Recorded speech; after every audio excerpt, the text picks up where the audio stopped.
नमस्कार। तनु की जुबानी चैनल में आपका स्वागत है। हमारी आज की कहानी है षड्यंत्र। मेरे बेटे की शादी मैंने मुश्किल से की थी। वो एक लड़की से प्यार करता था, लेकिन मैं नहीं चाहती थी कि उसकी शादी उसी से हो।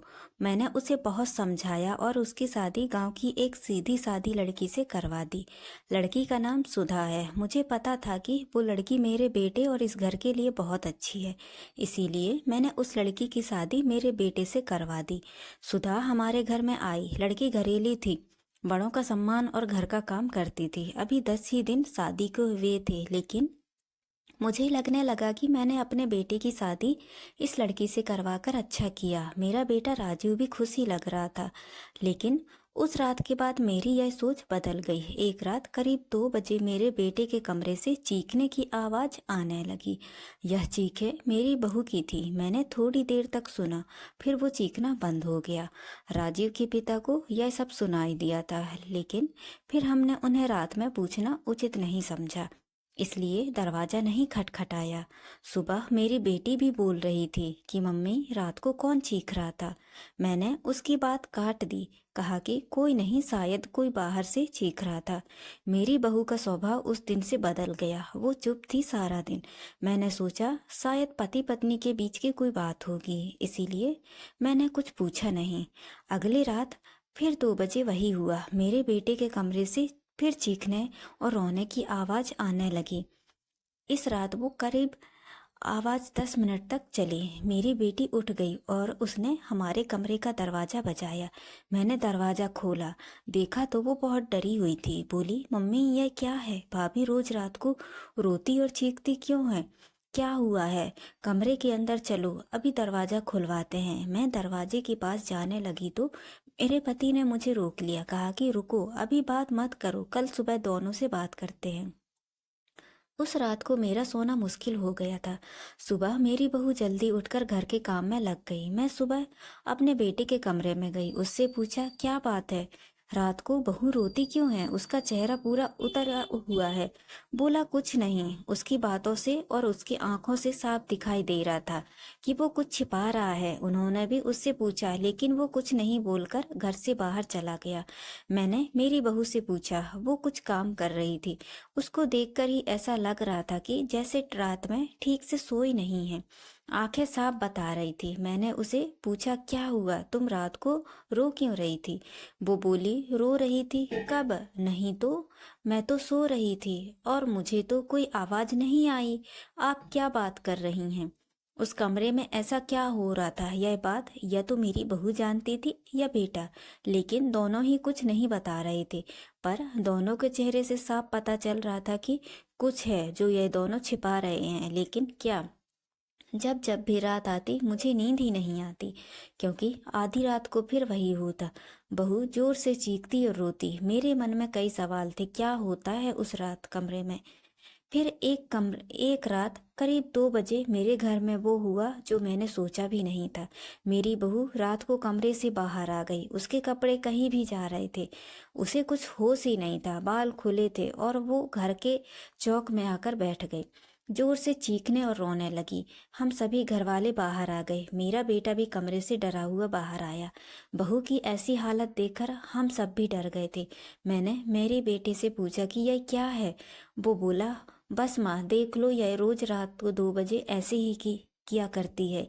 मैं आप लोगों को क्या बताता। सुबह जब उससे पूछता हूँ तो उसे कुछ याद ही नहीं रहता है। बोलती है मैंने तो कुछ नहीं किया। बहू जब थोड़ी देर बाद शांत हुई तो मेरा बेटा उसे कमरे में ले गया और सुला दिया। मैं सोच रही थी कि यह क्या है। मैंने मेरे बेटे को कहा कि तू उससे उसके घर छोड़ आना, सुबह मैं उसकी माँ से बात करूंगी। सुबह होते ही मेरा बेटा उसे कुछ बहाना करके उसके घर छोड़ आया। मैंने उसकी माँ से बात की। उसकी माँ ने कहा कि यह क्या बोल रही हैं आप, मेरी बेटी बिल्कुल ऐसा नहीं करती है। मैंने जो सोचकर राजीव की शादी उससे की थी वैसा तो नहीं हो सका। बहू को छोड़े अब 20 दिन हो गए थे। इस दौरान उसके घर से फोन आता रहा, लेकिन मैं टालती रही। मेरा बेटा भी कह रहा था कि मेरे वो दिन कैसे निकले हैं मैं ही जानता हूँ। मैं उसे वापस नहीं ला सकता। कहीं उसने मेरी जान ले ली तो क्या करोगी? मैंने उस पर फिर ज्यादा दबाव नहीं डाला। पर मैं अपने आप को कोस रही थी कि मैंने अपने बेटी की शादी उस लड़की से क्यों करवा दी। अब मेरे घर में कोई नहीं चाहता था कि वो वापस आए। इन्हीं सब बातों में 3 महीने निकल गए। फिर एक दिन अचानक ही मेरी बहू अपने सामान के साथ वापस मेरे घर आ गई। वो आते ही मुझसे कहती है, माँ जी, मैं जानती हूँ कि आप मेरे बारे में क्या सोच रही हैं, लेकिन यह सच नहीं है। आपको पता नहीं। उसकी बातों से मुझे लगा कि कुछ है जो वो बताना चाहती है। मेरा बेटा घर आया और उसे देखकर गुस्सा हो गया। कहा, यह यहाँ वापस आ गई। मैं अब यहाँ इस घर में नहीं रह सकता। मैं जा रहा हूँ। मेरी बहू ने उसी समय कहा, क्यों? सच सामने आ जाएगा इसलिए डर रहे हैं? बताइए, सबको सच क्या है?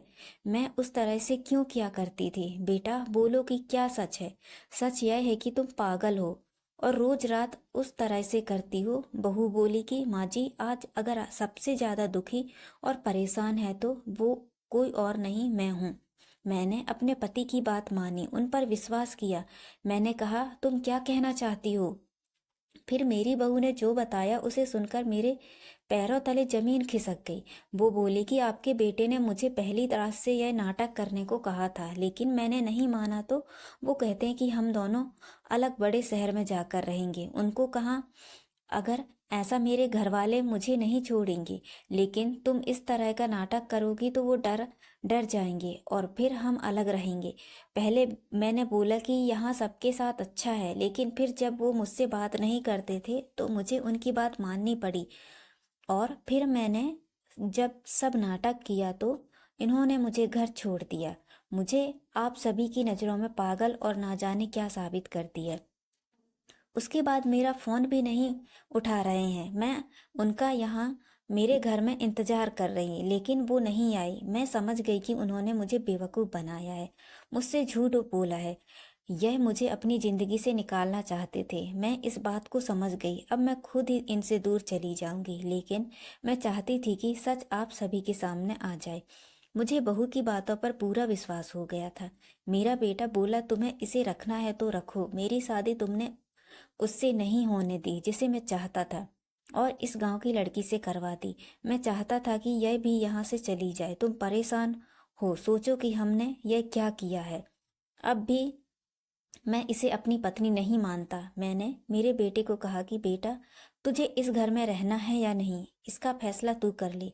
मेरी बहू इस घर में ही रहेगी, और जो इसे इसका हक और इज्जत नहीं देगा वो इस घर में नहीं रह सकता। तो इस तरह की साजिश कर सकता है, वो भी सिर्फ अपनी माँ से बदला लेने के लिए। एक भोली भाली लड़की को कुछ भी करने को कह सकता है, पर बेटा जरा तू सोच, तूने इसे जो करने को कहा इसने किया। अपने बारे में और किसी के बारे में कुछ नहीं सोचा, सिर्फ तेरा सोचा। सोच, ऐसी पत्नी कहाँ मिलेगी? तू बहुत बड़ा अभागा है जो इस लड़की को छोड़ेगा। मैं बहुत खुश थी। मैंने अपने बेटी के लिए हीरा चुना था, लेकिन शायद मेरा बेटा ही उसके लायक नहीं था। मैंने मेरी बहू को प्यार से गले लगाया।